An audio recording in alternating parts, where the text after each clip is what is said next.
안녕하세요, 톤입니다. 오늘도 제 친구들을 위한 시간을 좀 더 만들어 보겠습니다. 제가 지난 영상에서 유튜브 이번 영상 제목을 인생 하반기 전략회의로 해달라고 부탁을 드렸었는데요. 그거의 속편 정도 되겠습니다. 왜 하반기 전략이 필요한지에 대한 상황이나 명분, 이유를 좀 말씀드렸다면, 그럼 구체적으로 무엇을 하면 좋을지 제 의견을 한번 드려보겠습니다. 그래서 좀 관심 있는 분은 한번 들어보시고요. 의견도 남겨주시면 감사하겠습니다. 알림 설정, 구독, 좋아요도 꼭 해주시고, 지난번에도 말씀드렸지만 이렇게 돌아다니다 보면 요즘 진짜 어르신들이 많아지셨어요. 반면에 애들은 별로 없어요. 그래서 소위 말하는 실버 쓰나미가 밀려오고 있다, 그런 얘기들이 나오고 있죠.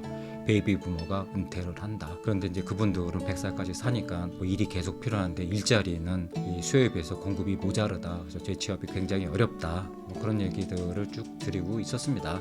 그거는 현실이니까 우리가 부정할 수는 없겠지만, 자, 그러면 일정 기간 어떤 직업에서 종사를 하시고 다음 직업을 찾거나 다음 직장을 찾으셔야 될 때 무엇을 하면 좋을지 앞으로 꽤 괜찮은 직업, 직종을 소개해 드리겠습니다. 그리고 우선 목표는 60살까지는 잘 다니세요. 지금 직장 잘 다니시고, 1차적인 목표는 60세 정년을 한 10년만 더 연기하는 70세 정년 정도로, 고용의 정년은 60세 끝나더라도 직업의 정년은 70세 정도까지 만드는 것이 저는 우선 목표입니다. 저 개인적으로는. 그래서 저는 이게 제 주변에 제 친구들한테 만나면 정년을 70세까지는 좀 만들어 보자라고 이제 제언을 하죠. 그럼 여러 직업 중에 뭐가 좋을 것이냐라고 가만히 한번 생각해 보면, 특히 50대 한 중반 정도를 넘어서 우리가 선택할 수 있는 직업은 저는 한 가지밖에 없다고 생각합니다. 50세 이후에 우리가 선택할 수 있는 직업은 하나, 판매하는 행위입니다. 영업사원입니다. 싫다고요? 싫죠. 파는 게 어려우니까. 자, 그런데 파는 행위를 두 개로 좀 나눠볼 수가 있어요. 첫 번째는 뭐냐면 진짜 뭔가를 파는 행위죠. 물건이나 상품이나 이런 것들 있죠. 서비스 같은 거를 파는 행위죠. 자영업이 대표적인 거 아니겠습니까? 아니 창업을 한다든가. 첫 번째, 일정 나이 이후가 지나서 팔 수 있는 행위는, 첫 번째는 진짜 파는 행위, 자영업 같은 거. 약간 리스크가 있죠. 자, 두 번째 파는 행위는 뭐냐면, 여러분이 경험하셨던 수십 년 동안의 지식과 경험과 태도를 파는 행위입니다. 다시 말해서 두 번째 파는 행위는 누구를 가르치는 행위를 말합니다. 당연히 오늘 말씀드리고자 하는 것은 두 번째겠죠. 근데 두 번째가 쉽냐? 쉽지 않습니다. 뭔가 가르치려면 준비하셔야 되잖아요. 그래서 가르치시려면 먼저 뭐 하셔야 되냐면요, 제가 보기에는 은퇴하기 전 한 5년 전부터 시작해야 됩니다. 물론 좀 늦었다, 3년밖에 안 남았다 그러면 더 열심히 하셔야죠. 은퇴하기 직전 한 몇 년 동안 본인이 경험하신 지식, 경험, 스킬 이런 것들을 집대성하셔야 돼요. 특정 장소에다 하셔야 돼요. 그게 책이든 블로그든 어디든 적어 놓으셔야 돼요. 기록하지 않잖아요. 여러분 죄송하지만 그거 여러분 거 아닙니다. 적어 놓으셔야 됩니다. 적으면서 내가 경험한 지식과 경험, 스킬, 업적이 정리가 됩니다. 자, 제일 먼저 하셔야 될 것이, 다시 말씀드리면, 본인이 경험하셨던 수많은 업적들이 있지 않습니까? 거기서 어떤 지식, 경험, 기술 이런 것들이 있지 않습니까? 심지어는 태도도 있고 습관도 있잖아요. 반드시 적어 놓으셔야 돼요. 저만 하더라도 좀 늦게 시작해서 좀 아쉽습니다만은 한 6개월 됐나? 블로그를 일주일에 2회, 3회 정도 열심히 씁니다. 물론 제 서비스를 알리기 위해서 하는 저희가 있죠. 그런데 이제 글 잘 써서 하느냐? 그렇지 않아요. 그러니까 저는 제가 경험한 것들을 모아야 된다라는 생각을 어느 날 문득 하게 됐습니다. 그래서 꾸준히 쌓여서 벌써 한 160여 개 정도 됐습니다. 그러니까 일과가 됐습니다. 힘들지도 않습니다. 아침에 일어나면 밥 먹고 회사 가고 학교 가고 그렇게 일과가 되잖아요. 저의 일과 비슷하게 됐습니다. 여러분이 해오셨던 그 크고 작은 업적을 반드시 기록을 하셔야 됩니다. 기록 안 하시면 가르치지 못합니다. 여러분들이 가르친다고 믿으셔도 가르침을 받는 사람들은 별로 인정을 하지 않습니다. 반드시 집대성하는 작업을 먼저 하시기 바랍니다. 자, 다음에는 여러분이 하셨던 수많은 그런 위대한 업적의 경험에다가 새로운 걸 좀 붙이시기 바랍니다. 근데 여기에 AI 기술이다 이런 것들 있잖아요. 새로운 어떤 기술을 배워서 이런 분들은 좀 여력 있으면 해보시지만 그 기술들이 쉽게 가지 못하는 부분들이 분명히 있지 않을까요? 단정은 할 수 없지만 있을 수 있습니다.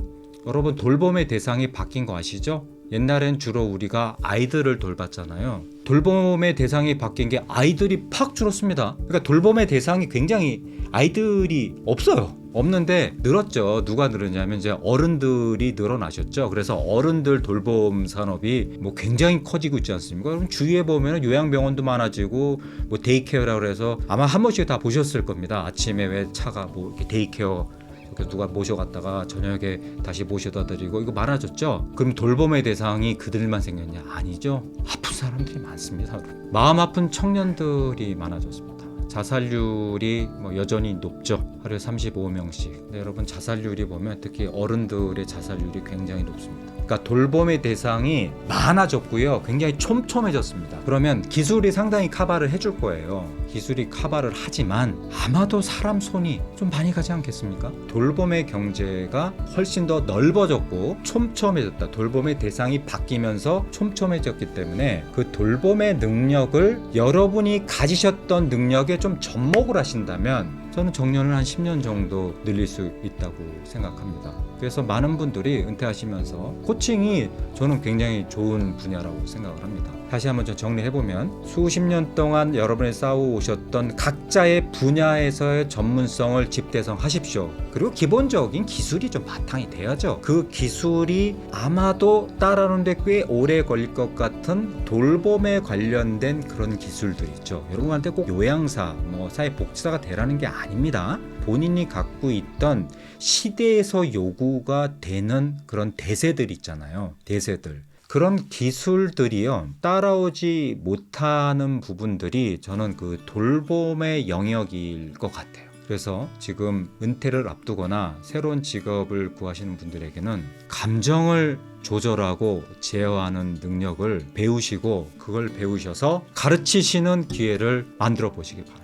근데 제가 이제 소위 말해서 정서지능 코치이고요. 우리나라 정서지능 식스세칸지 한국 대표 파트너가 루트 컨설팅이고 거기서 제가 이제 리더 역할을 하고 있습니다. 제 강의의 99%가 요즘에 정서지능이에요. 예전에는 보고서 쓰는 법, 프리젠테이션 이런 것들은 요구가 굉장히 많았습니다만 확 줄었어요. 그러니까 대부분 관계, 정서적인 부분들 이런 것들로 굉장히 많이 바뀌었습니다. 차세대의 유망한 직업이 뭐냐라고 했을 때는 아무래도 시장이 있는 곳이겠죠. 사람의 감정이 아마도 더 첨예해질 거고요. 갈등은 더 많아질 겁니다. 왜 그러냐면 사람들은 더 만날 일이 없으니까요. 이해가 안 되신다고요? 여러분, 저만 해도 제 친구들을 예전보다 만나는 횟수가 팍 줄었습니다. 점점점 그런 기회가 줄어들고 있습니다. 그랬을 때 사람의 갈등은 아마도 줄지는 않을 겁니다. 여러 갈등이 우리가 생각하지 못하는 갈등이 나옵니다. 감정을 인지하고 이해하고 활용하고 조절하는 이 능력을 가르치시는 능력을 가져보십시오. 여기에 여러분의 능력, 하셨던 경험을 붙여서요. 저는 2017년에 이걸 영어로 배웠습니다. 정말 눈물 났습니다. 너무 어려웠습니다. 그래서 지난 7년 동안 저와 제 동료들이 시행착오 끝에 정서지능을 우리나라에서 많이 끌어올린 편이라고 저 자부합니다. 여러 나라에 가서 제가 발표하고 그러잖아요. 깜짝 놀랍니다. 특히 내가 새로운 직업에서 새로운 능력을 갖고 싶으시다 라고 하시는 분들은 저희가 돕겠습니다. 우리나라 곳곳에 정서지능이 많아져서 정서지능이 활용하는 분들이 많아져서 이전보다 조금 더 편안해지고 평안해지고 행복하신 분들이 많아졌으면 좋겠습니다. 그게 지적 지능으로만은 여러분 해결이 안 됩니다. 감정을 현명하게 사용해서 이전보다 나은 의사결정을 하고 관계의 질을 올려서 더 행복하게 할 수 있는 정서지능 능력을 여러분이 갖고 계신 짧지 않은 긴 시간 동안 만들어 놓으신 그 발판 위에 여러분 능력을 집중하신 그 위에 감정을 인지하고 이해하고 활용하고 조절한 능력, 감정 튜터라고 저는 이름을 붙였습니다. 그리고 7월 중순쯤에는 저희 선생님을 또 이렇게 모시고 양성하는 시간을 감정 튜터가 돼보시는 기회를 함께 해보신다면 70세까지 직업의 정년 연장은 문제가 없다 생각하고 여러분도 더 건강해지시라고 믿습니다. 증거는 우리 회사이고 접니다. 감정 튜터가 돼보시는 기회를 가지시기를 강력하게 주장하는 바입니다. 감사합니다. 톤이었습니다.